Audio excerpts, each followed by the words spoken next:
అందరూ ఎలా ఉన్నారు? బాగున్నారా? మళ్ళీ మీ అందరి కోసం ఇంకో మంచి కథతో మీ ముందుకు వచ్చేసాను. ఇవాళ మనం వినబోయే కథ పేరేంటంటే తప్పులెన్నే బుద్ధి. ఇంకెందుకు ఆలస్యం, అందరం సరదాగా కథ వినేద్దామా? అనగనగనగనగా దయానిధి అనే ఒక ఆయన మంచి పండితుడు ఉండేవాడు. ఆయన పాండిత్యానికి మెచ్చి జమీందారు ఆయనకు 10 ఎకరాల పొలం ఇచ్చాడు. దయానిధి ఆ పొలాన్ని గ్రామంలో ఉన్న చిన్న రైతు భూషయ్య చేత సాగు చేయిస్తున్నాడు. పండితుడన్న గౌరవం కొద్దీ భూషయ్య దయానిధి పొలాన్ని శ్రద్ధగా సాగు చేయడమే కాక ఇంటి పనులు కూడా క్రమం తప్పకుండా చేసి పెడుతూ ఉండేవాడు. అయితే దయానిధికి భూషయ్య పట్ల తృప్తి ఉండేది కాదు. భూషయ్యను పనిలో నెమ్మది అనేవాడాయన. బుర్ర ఉపయోగించకుండా పనిచేయటం వల్ల అనవసరంగా రెట్టింపు శ్రమ పడేవాడనేవాడు. అనుభవం నుంచి నేర్చుకోడని దెబ్బలాడేవాడు. శుభ్రత తక్కువని చీటికి మాటికి చీదరించుకునేవాడు. కానీ భూషయ్యకు దయానిధి అంటే ఎంతో గౌరవం. ఆయన మాటలపై గౌరవం కొద్దీ వాడు ఆయన చెప్పినట్లు మారాలని ఎన్నో ప్రయత్నాలు చేశాడు. పొద్దస్తమానం నెమ్మది అంటున్నాడని వాడు గబగబా పనులు చేయడం మొదలు పెడితే దయానిధి తొందర పనికిరాదని, నిదానమే ప్రధానమని పెద్దలు ఊరికే చెప్పలేదు. అవతల ఆటగుర్రానికి అలంకరణ చెయ్యాలన్నా ఈ తొందర అంటూ గట్టిగా మందలించాడు. ఒకసారి దయానిధి వాడిని చేదలో నీళ్లు తోడమన్నాడు. నీళ్లు తోడి గుండిగా నింపాలంటే చేతులు పడిపోతాయి, బోలెడు సమయము వృధా అవుతుంది. ఇలా ఆలోచించి వాడు గుండిగకు మేకుగట్టి గిలక మీద నుంచి జాచి నూతిలోకి వదిలి గుండిగను క్షణాల్లో నిండా నింపి బయటకు లాగేశాడు. ఇది చూసిన దయానిధి కంగారుగా బావి దగ్గరకు వచ్చి అదేం పనిరా అని గొడవ చేశాడు. మీరు పని చెప్పారు, నేను బుర్ర ఉపయోగించాను, క్షణాల మీద పని అయిపోయింది అన్నాడు భూషయ్య. బుర్ర ఉన్నవాళ్ళు ఉపయోగించాలి, లేనివాళ్ళు కాదు. నేను చేదుతో తోడమన్నానంటే ఊరికే అన్నానా? నువ్వు చేసిన పని వల్ల బరువుకు ఆగలేక మేకుతాడు తెగిపోవచ్చు, అంతెందుకు గిలక వంగిపోవచ్చు, నీ చేతి ఎముకలు విరిగిపోవచ్చు. అందుకే చేదుతో తోడమన్నాను. ఇంకెన్నడూ నన్ను అడగకుండా ఇలాంటి పనులు చెయ్యకు అంటూ దెబ్బలాడాడు దయానిధి. అయ్యా, నేను తమకు పొరపాటు చెప్పాను. నిజానికి నా బుర్ర ఉపయోగించలేదు.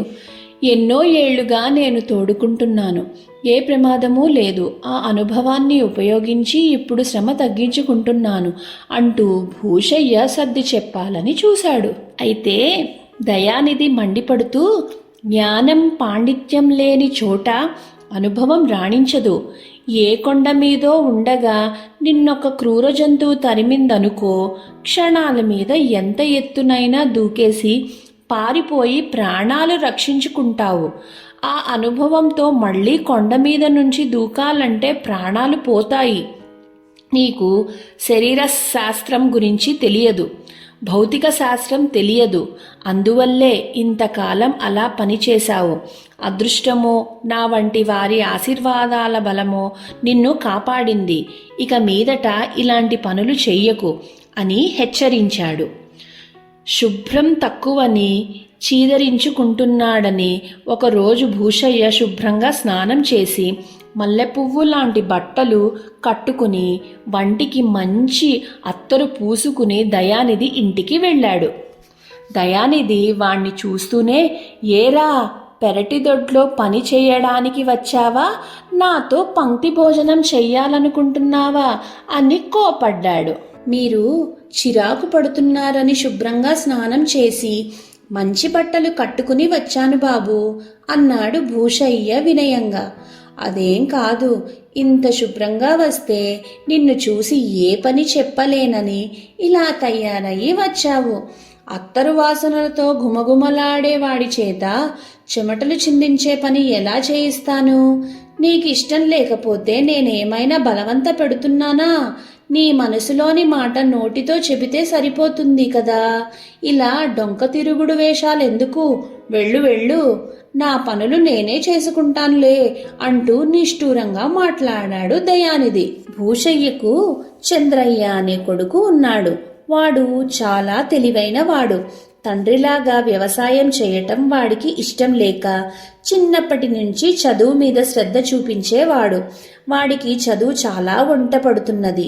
తన కొడుకును దయానిధికి శిష్యుణ్ణి చెయ్యాలని భూషయ్య కోరిక. అయితే చంద్రయ్య మాత్రం తన చదువు కోసం పొరుగురు పండితుల వద్దకు కూడా వెళ్ళి వస్తూ ఉండేవాడు తప్ప ఎక్కువగా దయానిధికి ఆశ్రయించడు. ఎప్పుడైనా ఆయన వద్దకు వెళ్ళి తన విద్యను పరీక్షించుకుంటూ ఉంటాడు. నువ్వు చాలా తెలివైన వాడివి, పూర్తిగా నా శిష్యుడిగా ఉండిపో, నిన్ను నా అంతటి వాణ్ణి చేస్తాను అన్నాడు దయానిధి ఒకసారి చంద్రయ్యతో. దానికి చంద్రయ్య, అయ్యా, తమరు మహాపండితులు, సూర్యుడి వేడి సోకి హనుమంతుడంతటి వాడు తట్టుకోలేక మూర్ఛపోయాడు. మీ ముందు నేను నిలవలేను, అందుకే ఇతరుల వద్ద విద్య నేర్చుకుంటున్నాను. ఒక స్థాయికి వచ్చాక మీ వద్దనే శిష్యుడిగా చేరతాను అని వినయంగా దయానిధికి బదులిచ్చాడు. కలుసుకున్నప్పుడల్లా చంద్రయ్య దయానిధిని అదే పనిగా పొగుడుతూ ఉండడం వల్ల ఆయనకు వాడంటే ఇష్టంగా ఉండేది.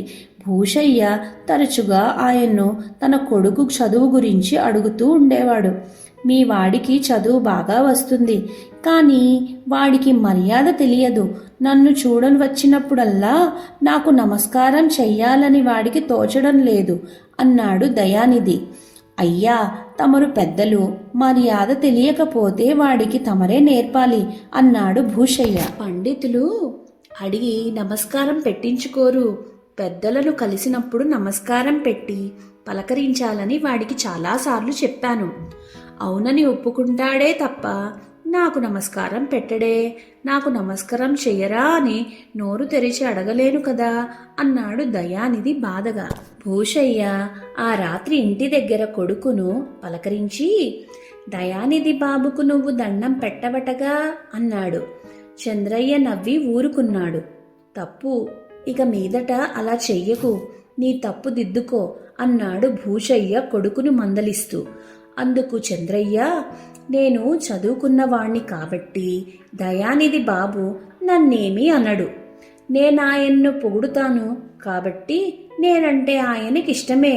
ఆయనకు దండం పెట్టలేదనుకో, ఆ తప్పు గురించి నీ దగ్గర చెబుతాడే తప్ప నా దగ్గర అనడు అని ఊరుకున్నాడు. అయితే మాత్రం ఆయనకు దండం పెట్టనంటావా? అది తప్పు అన్నాడు భూషయ్య. నిజమే, అది తప్పే. ఆ తప్పు చేస్తున్నంత కాలం ఆయన నా మిగతా తప్పుల జోలికి రాడు. దయానిధి బాబుది తప్పులెన్నే బుద్ధి. నా చదువు గురించి లేనిపోని తప్పులెన్నీ నీ దగ్గర చెబుతూ ఉంటే ఆ మాటలు విని నేను ఎంతో కొంత నిరుత్సాహపడిపోతాను. చదువుకునేవాడికి ప్రోత్సాహం అవసరం. చీటికి మాటికి తప్పులెన్నుతూ ఉంటే శిష్యులు నీళ్లుగారిపోతారు. అందుకే ఆయన దృష్టి ఇతర తప్పుల మీదకి పోకుండా ఒకే ఒక్క తప్పు చేస్తున్నాను. నా క్షేమం కోరేవాడివైతే ఆయనకు దండం పెట్టమని నన్ను బలవంత పెట్టకు అన్నాడు చంద్రయ్య.